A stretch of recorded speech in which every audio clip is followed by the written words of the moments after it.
Welcome to part 14 of the Spongebob movie game Let's Play, and we are heading into the second area of Planktopolis, and oh boy, this is where things get more hectic. Or stupid in terms of, well, design. Okay, so once we enter, we have another wall jumping segment, but we have these spinning enemies, and since we're not Patrick, we can't really kill him with a ground stomp. So I have to kill him with the, well, yeah, the bowling ball. He pretty much deflects the rolling ball attack, so don't even try. Just use just use your spin attack, and you should be okay.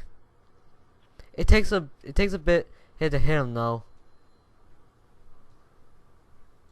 I think it's 4 times. I haven't really counted, even though it was right in front of me. Okay, so with our wall jumping, we have to avoid these spikes, and yeah, this is where you really need to make every jump count. Well, I get it, this is the final stage, but this is a kid's game, man. But now we have these guys. I had to kill the robot enemy, the mini-merv, I should say. And well, it turns out thanks to those enemy spawners, I can't really kill them. I have to like take out the enemy spawners first. So I have to go back and use the sonic wave guitar. I don't know why Patrick is swinging on the rope. But now that they can't see me, I can now shoot missiles made of sonic wave beams.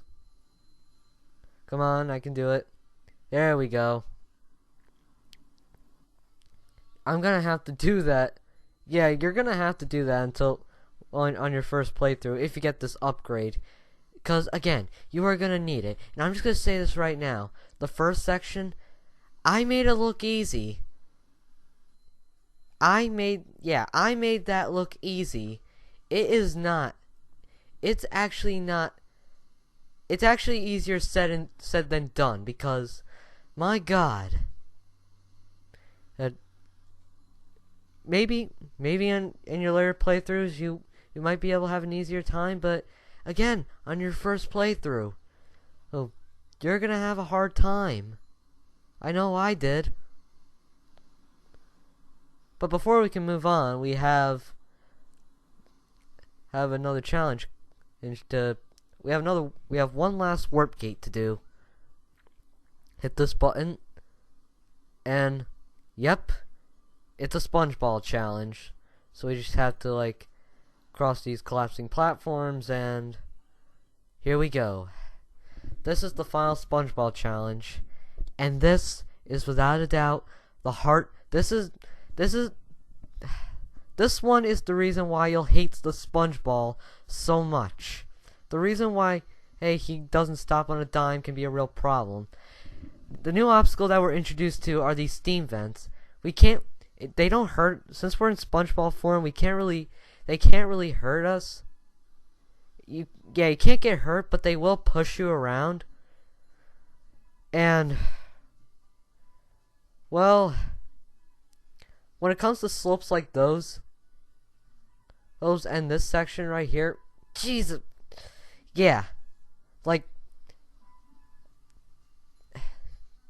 the flaw that you won't stop on a dime aim in Spongebob form can be a real issue here.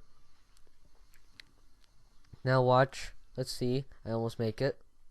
Actually I do make it. I don't know why I said that. Trust me, I make this look easy. It's not. Yeah, I know I'm being redundant, but it's how it is. And I'm coming up to a section right here. That block section, actually. This is the reason why I hate this stage so much. Watch. Let's see, come on. Okay, good. No. Oh God. So you know what? I just cut. I didn't even bother to show you the rest of the stage. You could clearly see it. There was a path of steam events they had to cross. So if you want to know how challenging it is, play the game for yourself. Okay, so now we gotta cross this. I barely made that. Gee. Oh yeah, and an awkward cut's gonna come up right now. Actually, yeah. Sorry about the awkward cut, guys. I kind of had to go for like dinner. But this is a puzzle that I actually screw up on. Well, almost screw up on. Alright, so actually I grabbed the health first. Plankton's riddle. Only 2 of these buttons will lead you to safety. Well, why doesn't Plankton just program all the buttons and it's to kill us in the first place? Alright, as I'm showing off here, you have to press the right buttons. And it's indicated by the weights. As I'm showing off, if you press the weights if you press the buttons that have the red weights, then sorry, the lava rises. Do that 2 more times and do this 1 more time and you die. However, hit the ones with the green weights, and you'll make it. That was, in all honesty, that was kind of unintentional, really. But now that I think about it, it was kind of intentional. Well, just to show you what happens if you press the wrong buttons. Okay, so now we have more wall jumping. And we have this section. Oh boy. This section right here. It's a bit complicated for me to talk about. Oh, but basically, these boxes will rise.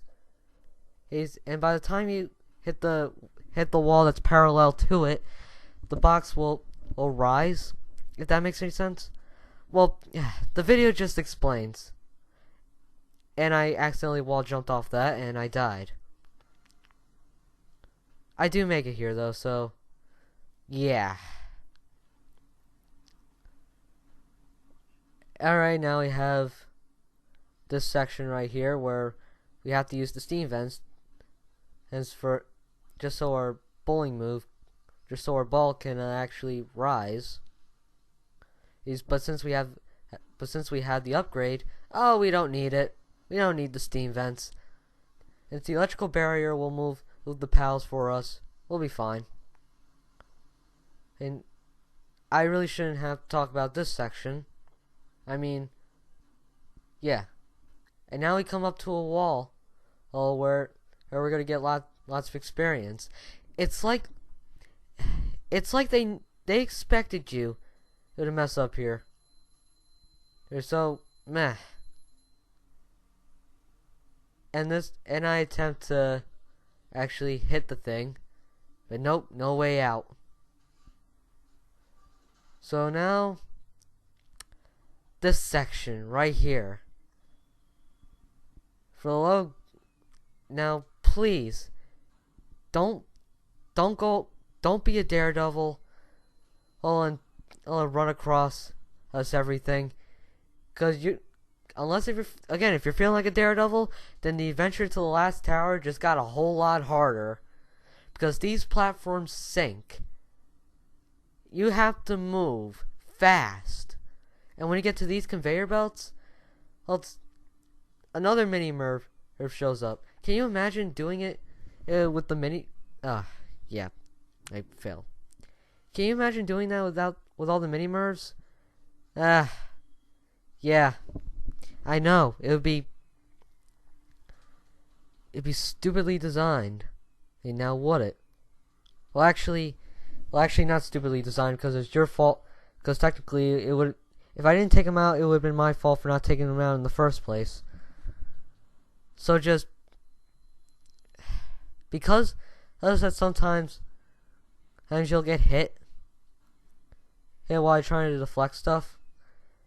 You just need to deflect. You just need to kill the mini Mervs and hope that they die before you do. But alas, finally he taken out the last guy. No. Why can't I grab on the ledge? Okay, there we go. Alright, let's see. I don't use the bowling move. Yeah, it's one thing I forgot to mention. If you try to use the bowling move, they'll just repel the thing away. So how about that?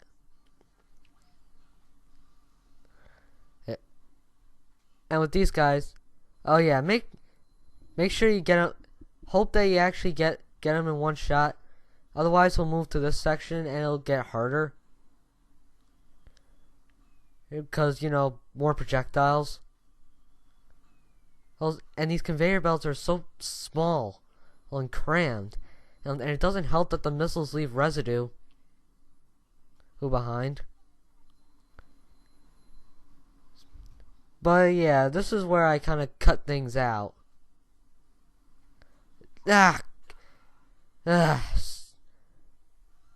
Cut. Alright, so now we're back. Heck, and this is the last plankton in tower, and this is obviously the hardest one to get. I'm not making this look easy, because the biggest obstacle right here are the conveyor belts. Well, it's not to mention the projectiles that this thing shoots. It shoots a laser at the conveyor belt. You should know the pattern. But it also shoots molten rocks at you. And thank God, I'm done. And the wall just faced out. Why can't we just get these cutscenes in the actual gallery instead of those low budget cutscenes? That's one thing I don't get. But we finally destroyed the towers. Which was honestly kind of pointless because as there are going to be bucket heads in the final boss, then well, they're not affected. But I'm going to talk about it when we get to it. Yeah, I'm just going to let this cutscene go by, and that'll be a part. Which is the reason why it's 13 minutes, which is why this part is like 13 minutes long. Okay, so now we have this stage. In a nutshell, this is basically a mirrored version, of the first driving stage. It's also a little bit harder, but we're not going to be doing it in this part. Alright, so we're going to get the paddy wagon, right? Wait, what? 50 Goofy Goober tokens? Ah, son of a...